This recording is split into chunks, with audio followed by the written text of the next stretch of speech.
افضل واسهل طريقة لعمل البسكوت. ودلوقتي هنقول مع بعض مقادير كيلو البسكوت. الكيلو البسكوت بياخد كيلو دقيق واربع بيضات، 200 جرام سمنة، السمنة بتكون سايحة، و100 جرام لبن بارد، لبن سايل بس بارد، وبياخد معانا 370 جرام زبدة صفرة، و420 جرام سكر بودرة. اول حاجة بنعملها بنخلط الزبدة مع السكر البودرة الاول علشان يوصلوا للشكل اللي شايفينه حضراتكم قدامنا ده. بعد كده بنضيف عليهم السمنة السايحة وبنخلطهم كويس جدا مع بعض. بننزل عليهم بالبيض واللبن، شايفين القوام قبل ما نضيف البيض واللبن، ونخلطهم كويس جدا جدا مع بعض بشكل كويس لحد ما نحصل على القوام الكريمي اللامع اللي زي ما حضراتكم شايفينه ده.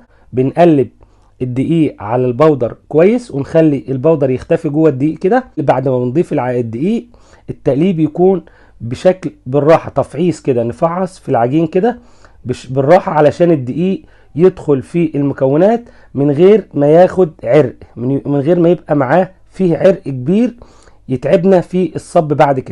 بعد كده بناخد البسكوت بتاعنا ونفضيه في كيس الحلواني ونجهز السجان اللي هنصب فيها البسكوت. وطبعا السجان مش هتحتاج ان احنا ندهنها بزيت او اي مادة دهنية،